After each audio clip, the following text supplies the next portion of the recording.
mon troisième podcast, le podcast de novembre. Novembre, oui, même si on est le 11 décembre aujourd'hui et que je filme tout juste, donc il va me falloir un tout petit peu de temps pour faire le montage, je vais essayer d'aller vite. Donc cette vidéo sera en ligne mi-décembre, tout va bien. Voilà, grossièrement, ici, j'ai déjà dit, j'habite dans le nord, il n'y a pas énormément de lumière depuis un petit moment, donc pour prendre des photos, c'est un peu compliqué, pour filmer le podcast, c'est un peu compliqué, et donc j'ai finalement changé de technique, et voilà, il est 16 h un lundi, et il fait déjà nuit, donc j'ai devant moi trois spots qui sont en plein dans ma figure, mais qui, je l'espère, compenseront le manque de lumière, puisque voilà, c'est comme ça, on fait avec. Et j'ai aussi acheté un micro, donc normalement le son cette fois-ci devrait être correct, parce que ça fait deux podcasts, enfin les deux premiers podcasts, il y avait un petit problème de son derrière que j'ai essayé de minimiser au maximum au montage, mais c'était pas parfait. Donc j'espère que ce sera plus agréable pour vous cette fois-ci. Voilà. On y va, donc j'ai quelques projets finis, j'en ai pas énormément, vous allez voir pourquoi. En fait j'ai eu des petits problèmes techniques de machine ce mois-ci, alors les deux machines en même temps, donc comme ça c'est super. Donc ma machine à coudre qui est une Brother FS40, c'est un modèle assez répandu, il y a un problème avec le fil que j'ai pas encore résolu, mais en fait dans la canette du bas, quand je couds, notamment quand je vais un peu vite avec la machine ou que la matière est plus épaisse, j'ai un fil qui se bloque dans la canette. Et en fait je peux rien faire pour l'enlever à part couper et recommencer, ce qui fait que ça me fait des petits nœuds au moment de mes coutures. Alors quand c'est des coutures à l'intérieur c'est pas très grave, mais quand c'est des coutures apparentes ça m'énerve. Voilà, et c'est tout. Donc, je l'avais acheté dans un distributeur, voilà, donc il faut que je fasse marcher la garantie. Je pense que ça va marcher et que je vais me la faire rembourser ou en prendre une autre. Mais le problème, c'est que, étant addict à la couture, et ben, j'arrive pas à me résoudre à l'emmener, à me dire qu'il faut que j'attende une semaine sans machine du tout, etc. Et j'en ai plus de rechange, donc pour l'instant, je la garde, je me dépatouille avec. Quand je fais des coutures qui sont apparentes, je vais moins vite. Bon, c'est un peu énervant, mais bon, c'est comme ça. Et voilà, s'il y en a une qui a déjà eu ce problème-là, je veux bien avoir des trucs ou voilà, mais c'est tout. Et la surjeteuse aussi a eu un problème, mais j'en parlerai plus tard avec le projet attitré.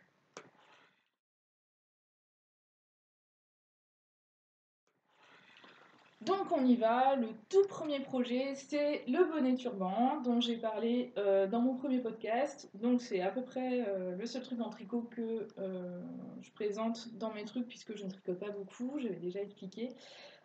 Voilà, pour ce bonnet c'est un bonnet turban de Huguette Paillette que je suis sur Instagram et c'est un tuto gratuit. Et en fait, pour ce tuto, ce qui est sympa, c'est que c'est bien pour les débutants parce qu'on tricote une grande bande qui fait quasiment 1 mètre. Et puis après, c'est au niveau du montage et de la couture que ça se passe. Donc c'est cool parce que les gens qui commencent à tricoter peuvent se le faire assez facilement. Je suis très contente du modèle, je suis très contente de la laine. Alors j'ai plus la référence là tout de suite, mais je la mettrai en barre d'infos. C'est une file d'art, je crois que ça s'appelle Aventure, mais je suis pas totalement sûre. Fil Aventure, je crois. Voilà, je l'ai tricotée en 4,5.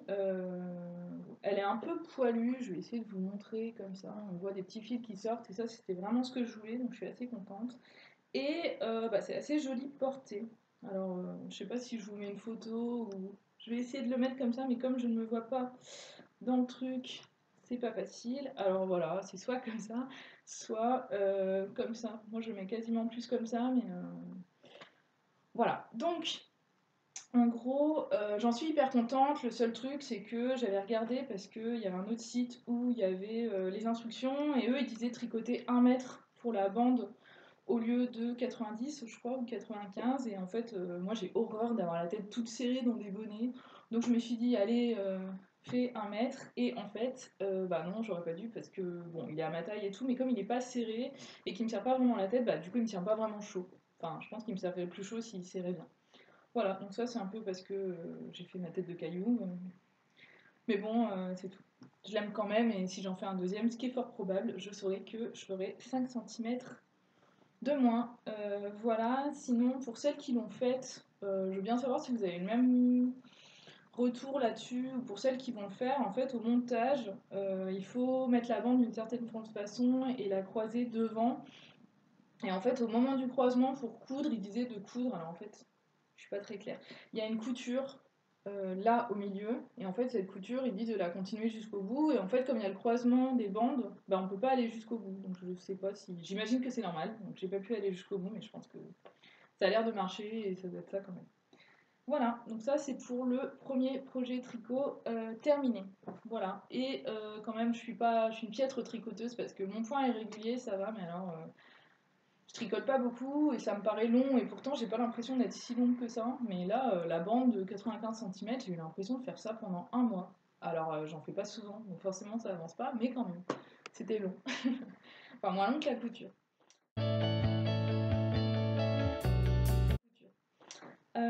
Voilà, on passe au prochain projet qui n'est pas vraiment un projet du mois puisque c'est la blouse Idylle que j'avais montrée dans le dernier podcast. Et en fait, dans le dernier podcast, j'avais expliqué que je trouvais qu'elle baillait un tout petit peu, alors c'était pas flagrant, hein, mais un petit peu là. Je trouvais pas ça hyper joli et du coup, quand je mettais, alors c'était plus flagrant quand je mettais un gilet par-dessus, du coup ça baillait, ça allait pas du tout. Donc, il y a des personnes, et je les remercie d'ailleurs, enfin je remercie tout le monde pour vos commentaires, mais du coup là, sur ces commentaires-là, il y a des personnes qui m'ont conseillé ce qu'avait expliqué Caboline Couture sur son Instagram et sur son blog qu'elle a ouvert pour l'occasion. Et en effet, j'avais vu passer ça sur Instagram, donc je suis allée revoir et j'ai utilisé son tuto. Et donc en fait, l'idée c'est que j'ai repris aux épaules comme elle préconisait ici. Donc en fait, sur la couture d'épaule, j'ai fait moins 2,5 cm. Donc j'ai enlevé les parmentures, j'ai tout décousu et après j'ai fait comme si on faisait comme ça quoi. Voilà, donc 2,5 cm là, et puis là rien, et donc on trace une droite, on coupe le surplus de tissu, et puis après on remet les parmentures, etc. Et du coup, maintenant c'est nickel. Donc je suis très contente. Voilà. Ça c'est fait, donc c'est pas vraiment un projet, mais c'est une rectification de projet de la dernière fois. Et puis, je vous avais parlé de ce tissu déjà, puisque c'était le tissu des coupons de Saint-Pierre que j'avais eu à Paris, 5 € les 3 mètres. Et alors, j'ai vu un truc sur la gabardine, parce que je vous disais la dernière fois que j'étais nulle en tissu, mais en fait, eh ben, je pense que c'est de la gabardine élastique, enfin un petit peu élastique. Donc voilà, c'est ça le type de tissu.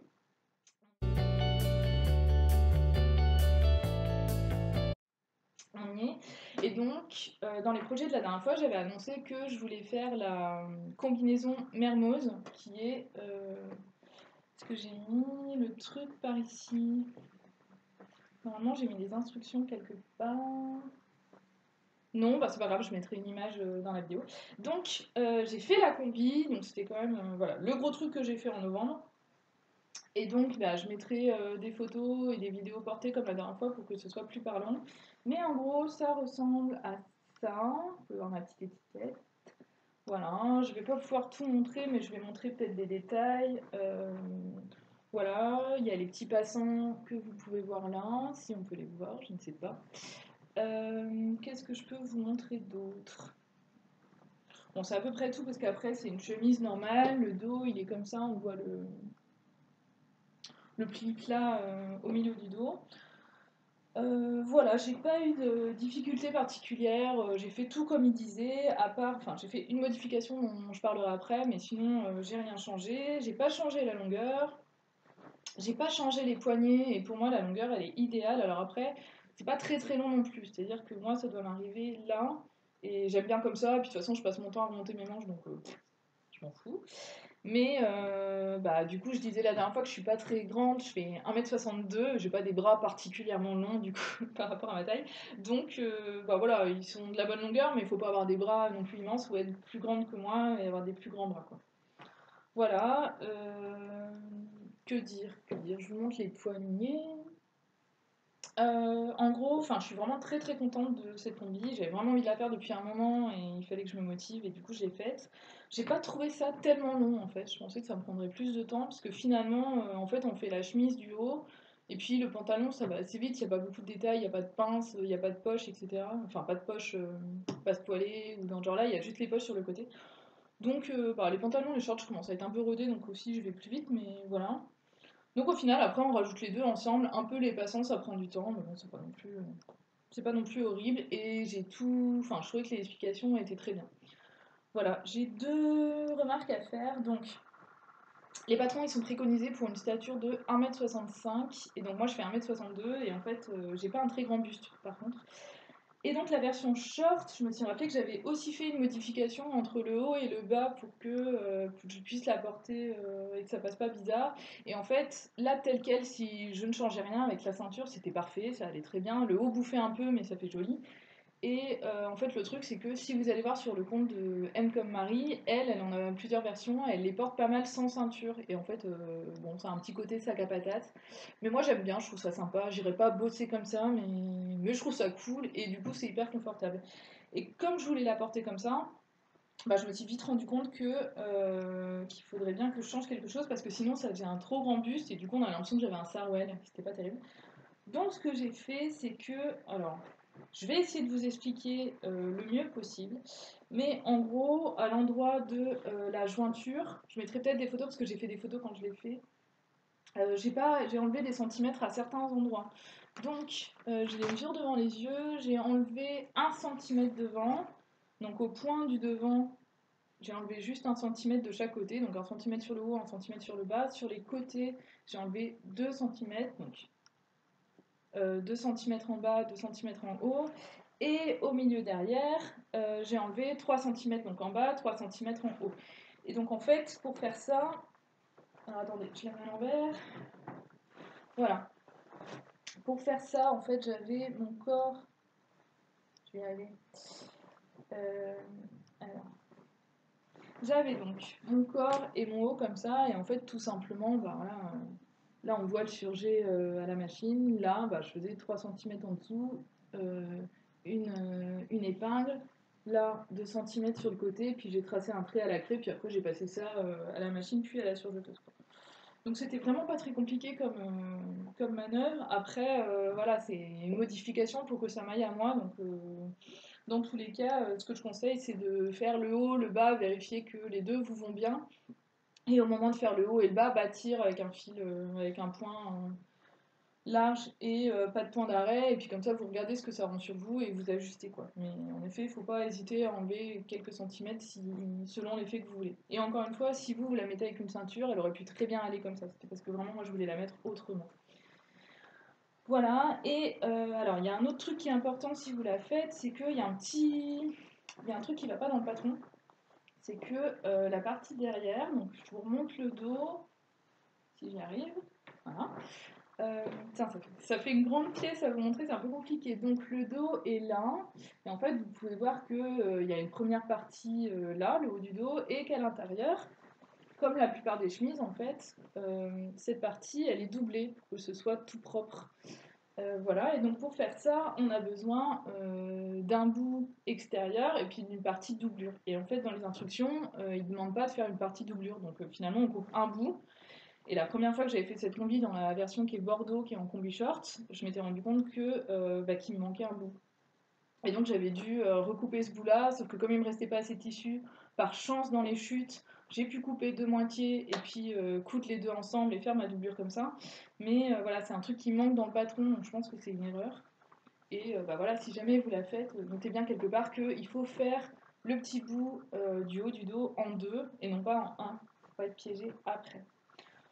Voilà, sinon, bah, je vous mettrai des photos pour que vous voyez ce que ça remportait. C'est le tissu, il est mais merveilleux quoi. Là, je l'ai sous les mains, on va dire. Il est super doux, il est opaque, il est élastique. Donc franchement, niveau confort, c'est dingue. Je l'ai lavé et j'ai pas eu besoin de la repasser. Il n'y avait pas un seul pli. Voilà, moi j'aime pas trop repasser et notamment les combis, c'est galère quoi. Enfin, les gens, on sait jamais comment les repasser. Enfin, moi ça me saoule.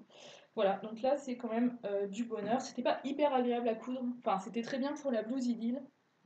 C'était très bien pour le pantalon. Par contre, les endroits comme les manches, les cols, les petits trucs hyper précis comme ça, comme le tissu se repasse pas non plus en mode complètement à plat, bah du coup, enfin voilà, c'est un peu galère.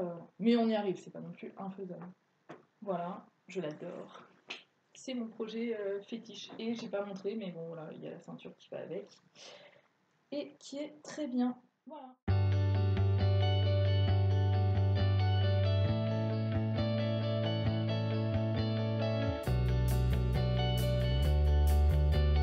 Allez, c'est parti. Me revoilà, j'ai eu un petit problème de batterie, donc je reviens.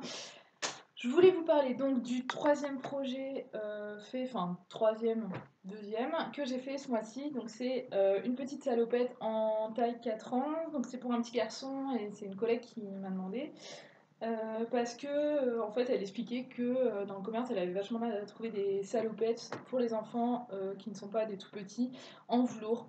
Voilà, ça paraît étonnant, mais voilà, elle disait qu'en fait il y en a pour les tout petits et après plus du tout. Et qu'elle, elle aime bien les salopettes pour son petit garçon. Du coup, alors j'ai regardé un peu les modèles de patron, j'étais pas très sûre, et puis j'ai choisi celui de Cousu Main, parce que sur le dessin technique il me paraissait sympa et on pouvait l'acheter en PDF pour toutes les tailles. D'ailleurs, ce qui est sympa, c'est que le PDF, en fait, quand on le reçoit, il y a un PDF imprimé pour chaque taille, et donc ça va il y a une grande amplitude, je crois, ça va du 2 aux 12 ans, 14 ans, enfin quelque chose comme ça, il y a pas mal de tailles. Et donc du coup quand on imprime le PDF dans un âge, bah, finalement on coupe et il n'y a même pas d'autres inscriptions dessus, c'est pas mal. Donc ça j'ai bien aimé. Je vous montre donc la bête. Alors, je l'ai fait tomber les attaches. Donc pour l'instant ça ressemble à rien du tout, je vais essayer de les remettre. Voilà, j'en parlerai un peu plus tard, mais j'avais pas de surjeteuse pour ce projet parce que j'ai eu un souci avec ma surjeteuse que j'expliquerai sur le projet d'après. Et donc, en fait, pour ça, j'ai utilisé juste ma machine à coudre parce que je voulais quand même pas lui donner trop tard. Donc la première chose, c'est que toutes mes coutures, elles sont surjetées un peu comme ça, avec ma machine qui a un point surjet avec un pied spécial. Voilà, et donc après, pour la salopette, en gros, ça ressemble à ça. J'espère que vous pouvez voir correctement. Il y a la bavette qui tombe, c'est n'importe quoi. Merci Marine. Et donc, ça ressemble à ça. En gros, sur le côté, on a les petits boutons, et puis le bas de la jambe, et le bas, comme ça. Donc, ma collègue, elle avait choisi les tissus. Donc, c'est un velours marron qui est un velours Milleray et un petit tissu bleu qui est aussi un velours Milleray avec les animaux de la ferme dessus. Les deux sont très doux, ils sont de bonne qualité et finalement le velours, c'est la première fois que j'en couds, j'ai trouvé que ça se cousait très très bien.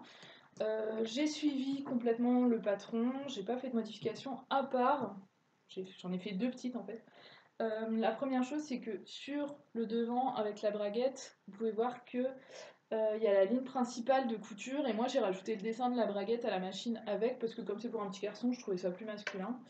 Et la deuxième modification que j'ai fait, c'est que les jambes sont assez grandes, et en bas, au lieu de faire un ourlet, donc normalement il y a un ourlet ici, moi je voulais faire un... Enfin, ma collègue m'avait dit qu'elle aimait bien plier les jambes, notamment quand c'était trop grand.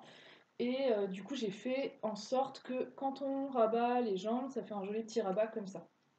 Et donc, pour faire ça, en gros, si je vous montre sur l'envers, ce que j'ai fait, c'est que dans mon tissu bleu, j'ai fait une parmenture. Donc pour ça, j'ai mis le patron sur le tissu bleu. Et en fait, le bas du patron, j'ai recopié 10 cm du bas du pantalon devant et 10 cm du bas du pantalon derrière. Et après, j'ai ajouté ces deux pièces-là comme si je faisais le pantalon. Et après, la pièce bleue et la pièce marron, je les ai mises endroit contre endroit, j'ai piqué au bas du pantalon et puis j'ai retourné comme une parmenture et ça s'est mis en repassant nickel. Et pour pas que, en mettant son pied, il se coince les pieds dans la parmenture, j'ai thermocollé tout du long, tout autour. Donc là, c'est thermocollé, ça ne se voit pas de l'autre côté, parce que des fois le thermocollant c'est un peu le risque. Là tout va bien, et donc en fait, voilà, quand on retourne, ça fait tout propre. Ça, je suis assez contente de ce truc-là. Je l'avais jamais fait, mais voilà, j'ai un peu improvisé, c'était pas très difficile à faire, donc je le referai si j'en fais d'autres versions. Voilà, et autre chose, j'ai trouvé que ouais, les explications étaient bien expliquées, que pour quelqu'un qui débute et qui n'ose pas trop se lancer dans un pantalon ou une salopette, en fait, c'est pas mal comme premier patron parce que le côté de la salopette notamment est pas très compliqué et du coup il n'y a pas de fermeture, pas de bouton, enfin pas de boutonnière, quoi que ce soit, donc c'est bien comme premier projet pour enfants qui soit un vêtement complet. Et d'ailleurs à ce sujet, j'ai fait, alors si je vous montre de près, j'ai fait des boutons qui sont des pressions cam, donc vous pouvez le voir là en fait, si je vous montre le bouton. Et en fait, j'avais vu sur Pinterest une fois que on pouvait recouvrir les boutons cam comme on recouvre des boutons, vous savez, les petits boutons pour les pyjamas par exemple, on les recouvre. Mais en fait, c'est le même principe. Donc le principe, c'est qu'on coupe un petit rond de tissu, on met le bouton au milieu, enfin la tête du bouton, et puis on surfile tout le bord et on resserre. Et du coup, ça permet d'attacher le tissu, on met la pression et ça reste bloqué dedans. Donc c'est hyper pratique. Je trouve que du coup, c'est hyper mignon que ce soit en velours comme le tissu là, et puis du coup je me suis arrangée pour prendre des petits morceaux, il n'y avait que du bleu marine dans ça. Voilà, voilà. Dans l'ensemble, je suis très contente. Je trouve que, alors pareil, c'est pour ça que je disais que pour les débutants c'était pas mal, mais même pour les autres, c'est que par exemple le dos est en un seul bout, donc en fait on a toutes les deux bouts et voilà. Toutes les finitions dans le PDF, c'est on surfile, enfin on surjette en fait tout le bord de toutes les pièces et après on coud. Et du coup, je trouve que les finitions, enfin même si moi je l'ai fait à la machine, en fait ça fait des finitions comme ça et c'est hyper joli, c'est hyper net partout. Ça marche hyper bien. Pour les deux bémols que j'ai livrés, bon, il y a un bémol qu'on pouvait voir dans le dessin technique et puis un autre qu'on voyait pas et où je suis un peu déçue. Le premier, c'est que, en fait, si vous avez vu la façon dont ça se ferme, donc c'est l'avantage, c'est que c'est facile à monter. L'inconvénient, c'est qu'il n'y a pas de poche. Et moi, je trouve qu'une salopette pour les enfants, enfin pas forcément un petit garçon, mais pour les enfants, bah, c'est sympa d'avoir des poches dans un pantalon parce qu'ils mettent des secrets, des trésors, tout ça, donc c'est quand même assez cool. Donc je trouve ça un peu décevant qu'il n'y en ait pas. Du coup, ma collègue m'a donné un deuxième tissu que vous verrez après. Et je pense que je vais me creuser la tête pour intégrer des poches, ça ne va pas être bien compliqué. Et le deuxième truc, c'est que, donc je vous ai montré, le dos est en un bout. Et en fait, comme il n'est pas doublé, bah, la bretelle de l'autre côté, elle est accrue, quoi. Donc sur le coup, je me disais, oh, cette bretelle, elle semble pas très longue, en plus, elle est pas doublée, donc je sais pas trop comment ça se fait, parce que normalement, la bretelle, elle vient dans ce truc-là, comme ça, hop, ouh là là, je vais y arriver, comme ça, et puis on la replie comme ça, quoi. Sauf que là, c'est pas possible parce que elle est brute. Et en fait, l'idée, du coup, dans leur patron, c'est de la replier, j'y arrive pas, de la replier et de la coudre, comme ça. Hop, ça ferait à peu près comme ça. Et donc en fait, bah, de l'autre côté, ça fait ça, c'est très propre, ça pose pas de problème, sauf que les bretelles sont pas réglables. Donc en fait, quand je me suis rendu compte de ça, c'est pareil, je trouvais ça un peu décevant pour une salopette que on puisse pas régler les bretelles puisque bah, les enfants grandissent assez vite et l'intérêt d'une salopette souvent c'est justement de pouvoir retrousser les jambes et les bretelles au début et puis au fur et à mesure qu'elles soient évolutives quoi. Donc je trouve ça un peu dommage que les bretelles soient pas réglées. Après c'est peut-être mon avis, je sais pas si vous serez d'accord ou si tout le monde va dire qu'il y en a plein des comme ça dans le commerce, j'ai l'impression qu'en général c'est réglable. Je sais pas. Voilà, mais sinon je la trouve très mignonne, je trouve que voilà, les tissus passent bien, c'est une petite salopette d'hiver. Voilà, et je valide le patron, notamment si, voilà, si vous n'osez pas vous lancer dans un patron de pantalon, c'est pas mal.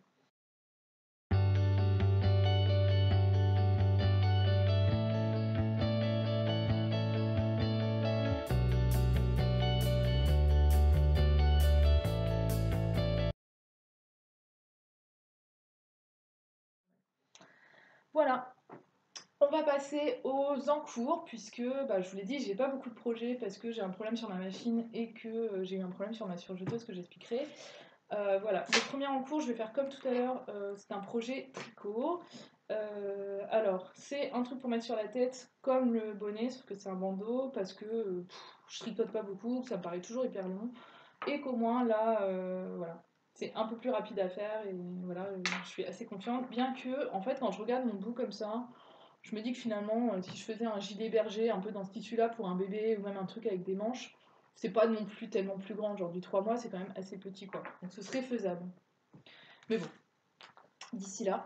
Et donc j'ai une laine qui s'appelle fil randonnée, qui est 40% laine et 10% alpaga, donc ça devrait être assez chaud. Et du coup il y a de l'alpaga, c'est pour ça. C'est hyper doudou. Donc en fait sur mon truc tricoté c'est assez agréable, c'est assez dense, donc on voit pas du tout à travers, il n'y a pas de trou. Et donc la matière est comme ça, c'est un peu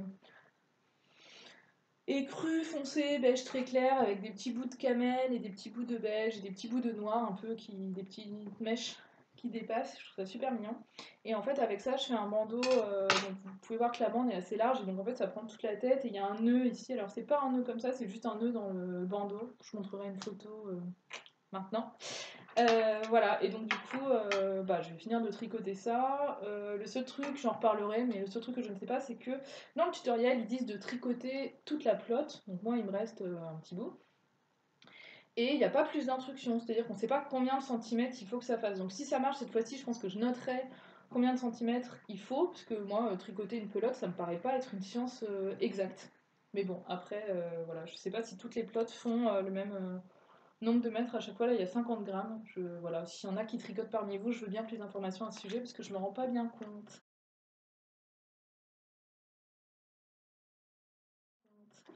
Voilà, on passe à un projet que j'adore, mais qui est aussi le sujet qui fâche, puisque c'est ce projet qui a tué ma surjeteuse. Non, bon, ma surjeteuse est en réparation, c'est une pièce qu'il faut changer. Alors apparemment ils sont overbookés à la petite boutique où je l'ai achetée, et je devrais la récupérer cette semaine, mais ça fait 2 semaines que j'en ai pas, et je n'en peux plus. Bref, donc il y a 2 semaines, je me suis lancée dans le suite Dessine-moi un patron qui s'appelle le suite Granite, que vous pouvez voir sur l'image. C'est un patron que j'ai acheté au CSF, au Salon Création et Savoir-Faire, où je suis allée avec ma belle-sœur, voilà, début novembre. Je voulais absolument, ça faisait partie de la wishlist que je voulais absolument acheter là-bas, parce que sinon il fallait que je le commande en ligne et ça faisait des frais, etc. Donc il était encore sur le stand et donc je l'ai acheté et je le trouve hyper mignon. Je trouve que c'est un petit tweet qui fait pas trop négliger et qui peut être hyper féminin, etc. Et donc je me dis que pour bosser par exemple, ça pose pas de problème avec une tenue adaptée. Et donc en fait ce que j'ai fait c'est que j'ai recopié le patron, ça a été hyper vite parce qu'il n'y a pas beaucoup de pièces, j'ai reporté sur mon tissu, pareil ça a été assez vite. Les marges sont incluses, moi j'aime bien quand c'est comme ça, je trouve que je vais plus vite au final et que c'est plus précis. Et en fait j'ai commencé par les manches, donc en fait en premier on a un bout pour les manches et puis on indique les plis et puis on fait les plis creux provisoires et on bâtit. Et après on met son poignet de manche. Et en fait c'est là que la catastrophe s'est produite, c'est que en fait quand on met le poignet de manche, ben il y a, alors je vais essayer de vous montrer, au moment où on coud par exemple là, le poignet de manche il est plié en deux et donc en dessous on a un petit pli, ce qui fait que ça fait une, deux épaisseurs, 3, 4 et 5 avec le tissu en dessous. Et du coup, 5 épaisseurs de molleton, ma machine elle a pas trop aimé, donc j'ai eu du mal à le passer dedans et puis en fait à un moment donné ça s'est accroché et a priori ça aurait cassé les aiguilles d'en dessous. C'est ce que m'a dit la dame. Voilà, je savais pas qu'il y avait des aiguilles en dessous pour être tout à fait honnête. Voilà, on en découvre tous les jours. Voilà, toujours est-il que j'ai eu le temps de surjeter tout le bord. Bon, c'est plus ou moins propre, je vais pas vous montrer, mais voilà, ça a l'air solide. Et donc du coup, les manches au final, elles sont hyper jolies, donc c'est en stand-by maintenant, mais voilà, ça fait comme ça. Vous pouvez voir le tissu en même temps, si j'y arrive. Donc vous pouvez voir qu'il y a 3 petits creux à chaque fois dans les manches. Et le tissu, c'est un molleton, alors chiné, je sais pas, en fait il y a des... Je sais pas si vous voyez bien, il y a des petits morceaux, des petites pointes fluo rose et fluo jaune qui ressortent de temps en temps. Alors c'est subtil, mais je trouve ça hyper mignon. Et je l'ai trouvé sur le stand CSF de Super Bison. Et en fait, ils avaient 2 molletons que j'aimais bien. Il y avait celui-là, il y en avait un blanc chiné qui a été utilisé pour faire ce suite par. Alors je pense que c'est Atelier Villa, mais j'espère que je dis pas de bêtises. Voilà, j'ai hésité entre les deux, et puis finalement j'ai pris celui-là. Je trouvais que le petit truc fluo c'était vraiment mignon, et qu'en fait on le voit pas tout de suite. Et je trouve ça sympa. Et donc, voilà, de rage, après j'ai quand même voulu faire mon encolure, donc je me suis dit de toute façon, je vais la bâtir à la machine, je la ferai à la surjeteuse plus tard. Et donc j'ai fait mon encolure qui, alors je l'ai porté, et enfin je l'ai essayé, et c'est très bien. Je précise que du coup j'ai utilisé donc ce tissu qui est du molleton, et il fallait du bord-côte pour l'encolure et les poignées de manche, et j'ai pas utilisé de bord-côte, j'ai utilisé tout dans mon tissu parce que je voulais tout d'un bout. Et ça s'est très bien passé. L'encolure elle est très bien, elle colle à la peau, il n'y a aucun souci, je la passe par la tête sans problème. Et les poignets j'ai essayé, c'est pareil. Donc dans mon petit tissu c'est très bien. Et je vais regarder si je l'ai noté. Normalement je devrais l'avoir noté dans mon carnet. Je ne sais plus. Je suis pas sûre. C'est idiot si je l'ai pas fait. Non, je l'ai pas fait, voilà, c'est idiot. Merci Marine, on est content. Donc je me souviens plus combien j'ai utilisé, mais j'ai pas tout utilisé parce qu'il me reste un bout de molleton, je ferai un truc pour un enfant dedans. Voilà, donc je sais plus, il demandait 1m40. 1m40 de tissu, moi j'ai pris, et 60 cm de bord-côte, et moi pour faire un 38, j'ai pris 1m50 de tissu en tout, et je pense avoir utilisé genre peut-être 1m20. Voilà, donc un peu moins de ce qu'ils disaient, comme toujours en fait. Moi j'utilise toujours beaucoup moins de tissu que ce qu'ils disent, alors je pense que c'est parce qu'ils calculent pour les raccords ou je sais pas. C'est un mystère, mais bon, voilà, j'utilise toujours moins. Le deuxième, donc, je vous montre. parce que j'en ai parlé, pour la salopette, je dois refaire une salopette en bleu comme ça, qui est un bleu marine. Et c'est un velours à large côte. Et alors, du coup, j'ai commencé par le tissu parce que celui-là était plus épais et j'avais plus peur de l'abîmer. Et je pense que ça va être hyper, hyper joli. Donc, c'est dans cette version qu'il y aura les bretelles réversibles et les poches. Voilà, donc ça, c'est pour un deuxième projet. Après, j'ai, pareil, c'est un espèce d'encours puisque je l'ai coupé et j'ai reporté les pièces. Et alors, ça fait peut-être, je sais pas, peut-être 1 an que je l'ai acheté. Donc, c'est le manteau M comme Mazarine, qui est un manteau de la marque M comme Marie. Alors vous pouvez voir, j'ai fait d'autres achats au CSF dont je parlerai après. J'adore cette marque. En fait, moi j'aime vraiment bien les vêtements qu'ils proposent. J'aime bien la coupe à chaque fois. Ça colle assez bien au style que j'aime bien trouver dans le commerce. Et du coup, ce manteau, je l'ai acheté il y a plus de 6 mois, peut-être 1 an, quand j'avais fait une commande en ligne de patron, je crois, sur Rascol. Pour du coup bah voilà, acheter des trucs et pas avoir trop de frais de port. Et puis bah, en fait c'était plus l'hiver, je me voyais pas me lancer dedans. Et puis là depuis septembre je me dis fais le manteau, mais la flemme de reporter toutes les pièces et tout. Bref, la flemmardise l'emporte des fois, mais cette fois-ci j'ai vaincu puisque j'ai recopié mes pièces dimanche, notamment parce que ça fait 3 semaines qu'il fait hyper froid et que je me dis que mon manteau doublé en polaire comme j'ai envie de le faire, bah c'est quand même sympa. Voilà. Donc pour ce tissu, c'est le retour de, pour ce projet pardon, c'est le retour des tissus de ma grand-mère puisque dans la malle de tissus que j'ai récupéré, il y avait ce lainage qui est un lainage. Alors il y avait encore l'étiquette dessus, donc il n'avait jamais été lavé. Il y avait 2 étiquettes en papier. Alors c'est marrant parce que c'est des étiquettes bah, qui dataient d'un petit moment, donc c'est des étiquettes comme dans le temps. Et alors du coup, c'était marqué que c'était pure laine, il y avait tous les avantages du tissu, etc. Je peux vous dire que je suis contente d'en faire un manteau avec une doublure parce que rien qu'au toucher, il gratte. Donc c'est sûr, c'est de la laine. Voilà, il est bleu. J'espère que vous voyez, il est bleu avec des petits motifs dedans, bleu foncé, avec un peu de bleu ciel et un peu de bleu marine ou noir, je sais pas. Voilà, dans l'ensemble, il est bleu. Je l'ai coupé, il s'est très très bien coupé, c'était pas si épais que ça finalement comme tissu. Voilà, j'ai reporté mes pièces et donc là, j'ai plus qu'à le coudre. Alors j'ai un peu d'espoir parce que je m'étais dit que ça me prendrait vachement de temps et en fait, sur les patrons de M comme Marie, ils mettent le temps de couture. Et donc là, ils mettent que c'est à peu près 5 heures. Et en fait, la combi Mermoz, qui est la combi avec la chemise dont j'ai parlé plus tôt, je crois que c'est 8 heures écrit sur le patron. Du coup, je me dis que ça va aller. Donc voilà, on verra bien. Ça va venir imminemment puisque je l'ai commencé. Je pense que je vais aller coudre après ce podcast directement. Et voilà, j'espère le finir rapidement. Et j'ai prévu de mettre de la polaire à l'intérieur. Donc j'ai regardé un peu sur internet comment il fallait faire. Et donc il parle de triplure. Et je crois que, si j'ai bien compris, en fait, on coupe les pièces de la doublure une fois dans sa doublure, puis une fois dans le polaire. Et en fait, ces deux-là, on les surjette ensemble sur les bords pour pas que ça bouge. Et après, on les coud comme on coudrait. Ouf, je sais plus. Euh, les 2 pièces ensemble au manteau, quoi. Donc, c'est la première fois que je fais ça. Je verrai. Je me dis que le truc pure laine plus la doublure en polaire, il devrait être bien chaud, ce qui est quand même ce que je veux. Et je pense que je verrai, mais peut-être que je rajouterai une ceinture, parce que j'ai pas de manteau avec des ceintures, et je me dis que peut-être ça serait sympa. Voilà, je suis pas sûre du tout d'aimer, donc ça c'est pas sûr. Et puis le dernier projet, non c'est pas le dernier. L'avant-dernier projet, c'est donc un patron que j'ai acheté au CSF également. Alors ça je l'avais vu sur Instagram il y a un moment, Marie de M comme Marie avait posté une photo. Et puis en fait, j'avais vu un truc à Zara qui ressemblait et je m'étais dit, oh là là, bah, je vais pas acheter le truc à Zara, je ferai celui-là. Et puis ça sortait au CSF, donc j'en ai profité pour l'acheter là-bas. Et j'ai acheté, alors pas, au début c'était pas forcément pour faire ça, mais j'ai acheté ce tissu qui est, alors je pense que c'est du coton, on dirait de la flanelle un peu. Et alors c'est bleu marine et cru, et si je bouge, je ne sais pas si vous pouvez voir, mais il y a des petits fils de lurex à certains endroits qui se voient très peu, mais c'est mignon. Et moi qui suis pas trop paillette, c'est une dose de paillettes qui me va. Voilà, c'est mon seuil de paillettes maximum.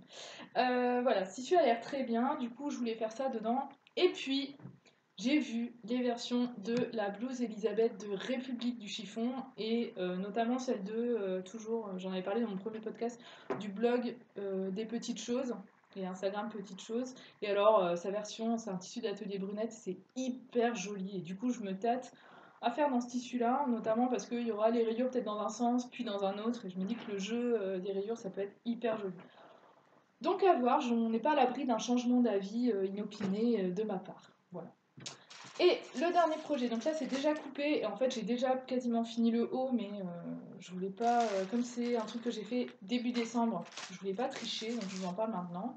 C'est un tissu que j'ai eu également au CSF, donc ça je voulais en parler, je suis allée au stand de Cousette, et alors j'avais déjà fait une commande sur leur site où j'avais commandé genre 5 tissus, et je trouve vraiment que leurs tissus sont géniaux, les photos sur le site sont hyper bien faites, du coup les tissus que j'ai reconnus sur le stand, franchement je trouvais que c'était vraiment pareil que sur le site, la qualité est dingue, il y a plein de tissus au toucher qui sont géniaux. Bon moi je peux pas tout acheter, donc j'en ai acheté deux, et donc j'ai acheté ce crêpe qui est noir avec des petites fleurs. J'ai commencé à coudre le haut, donc je peux vous dire qu'il se coud hyper bien déjà. Voilà, et donc dedans j'ai pris 1,50 m, j'ai découpé un haut dont je vous parlerai la prochaine fois, et j'ai réussi à casser aussi un short manège. Donc, du coup, le short manège, je peux vous le montrer, c'est celui qui est ici. Donc moi je fais la version taille basse toute simple que je n'ai jamais faite. Donc je verrai bien, et je me dis que au printemps, donc le haut je vais le mettre en attendant, mais au printemps je pourrais mettre le haut et le bas et ça fera comme une combi. Si tout se passe comme dans mes rêves. Voilà, c'est pas toujours le cas, mais j'espère. Et donc au CSF chez Cousette, j'ai acheté aussi ce tissu-là qui était un peu leur star. On le voyait bien sur le stand, ils avaient fait leur nappe de table avec ce tissu. Et donc en fait c'est un crêpe pareil avec des petits motifs comme ça. Et il est hyper joli. Alors là j'ai 1,50 m et je n'ai aucune idée de ce que je vais faire dedans.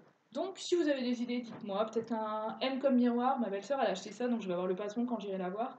Je me dis que ça peut être vraiment sympa, donc à voir. Et puis j'ai acheté ce tissu chez... alors je vais essayer de vous montrer, hop, de loin, de près. C'est un tissu Églantine et Zoé. Donc en fait il y avait ce bout là sur la table. Et c'était 12 € les 90 cm. Et je l'ai pris en me disant que je cadrais bien une petite blouse là-dedans et que c'était mignon. J'aime bien ce petit tissu tropical. Encore une fois, si vous avez une idée comme ça qui vous vient, bah, je vous écoute, je suis preneuse de suggestions. Et donc en fait pour la fin, on va parler des patrons que j'ai achetés au CSF et qui n'ont pas encore de tissu attitré, donc ça on verra bien plus tard. Donc j'ai acheté encore chez M comme Marie, j'en ai acheté 3 en fait. J'ai acheté le M comme mince alors, qui est un pantalon que portait, alors je ne sais pas comment ça s'appelle, une collègue de M comme Marie qui était sur le stand, qui était très sympathique et qui portait ce pantalon-là en lainage un peu pour l'hiver, et c'était vraiment, ça lui allait hyper bien quoi. Donc ça, et M comme Marie, elle a déjà posté plein de photos où elle le porte dans du Prince de Galles, dans d'autres tissus, enfin voilà, ça rend bien à chaque fois, donc je trouve qu'il avait l'air bien ajusté. Donc je l'ai pris, j'ai vu après aussi que Cousette a un modèle de pantalon qui s'appelle Gambette, qui est hyper joli. Donc je pouvais pas tout acheter, mais aller faire un tour sur le site de Cousette parce qu'il était vraiment beau. Et toujours chez M comme Marie, le troisième patron que j'ai acheté, c'est M comme Moonlight, qui est celui-là. Et alors ça, c'est une robe. Je sais pas ce qui m'a pris. Je crois que dedans, il y a la version où il y a le tuto sur le site pour faire la version courte. Et je l'ai acheté parce que M comme Marie, elle a donc toujours, elle mettait des photos cet été où elle portait ça dans différents tissus en coton, je pense. Et le décolleté était juste, mais trop joli. Alors elle le portait complètement décolleté. Je ne sais pas si c'est possible de faire ça sans soutien-gorge, donc je vais pas m'emballer, mais quoi qu'il arrive, moi je suis pas très robe, mais ça, avec des petites sandalettes l'été, ça me tente assez bien. Donc ce sera un projet que je ferai beaucoup plus tard, mais bon, tant que j'étais là, je l'ai pris. Et j'ai pas arrêté de passer dans la journée au stand de DP Studio. Alors je ne sais pas si c'est une marque de patron que vous connaissez, mais c'est une marque qui fait des trucs assez avec des découpes assez particulières, c'est assez haute couture, voilà. Et moi je trouve qu'ils font un travail de dingue et que ce qu'ils font est super joli. J'ai jamais testé leur patron, donc je sais pas du tout si c'est bien expliqué ou voilà. Mais voilà, j'ai acheté celui-là qui est le 001. Et donc si vous voyez sur le dessin, il y a deux versions, une avec la capuche et une qui est sans. En magasin, j'ai essayé celle-là. Et alors, sur la version en magasin, c'était un peu grand parce que c'était du 38. Et alors, vraiment, ils font des coupes. Enfin, sur ce modèle-là, c'était assez loose. Enfin, très très loose même. Et du coup, je vais essayer de le faire en 36. Donc, au moins, là, j'ai pas de doute sur la taille. Et je me dis que si vraiment en 36 il est trop grand, j'essaierai peut-être de créer un 34 dans le patron. Voilà, j'ai regardé un peu sur internet comment on faisait. Je me dis que ça me demandait du boulot, mais que ce sera une nouvelle aventure pour moi. Pourquoi pas, en tout cas, n'hésitez pas à aller voir ce qu'ils font parce que juste pour, même si on porte pas les pièces parce que c'est difficile à porter, juste pour regarder, c'est quand même hyper stylé ce qu'ils font. Voilà, je crois que j'ai tout dit, j'ai fini pour ce podcast de novembre qui, je m'en excuse, arrive un peu tardivement. Je vous remercie, j'en profite pour remercier tous pour vos commentaires, vos vues, les abonnements qu'il y a eu la dernière fois. Et j'espère que celui-là vous plaira autant, que le son sera meilleur et que la lumière sera pas trop pourrave. Voilà.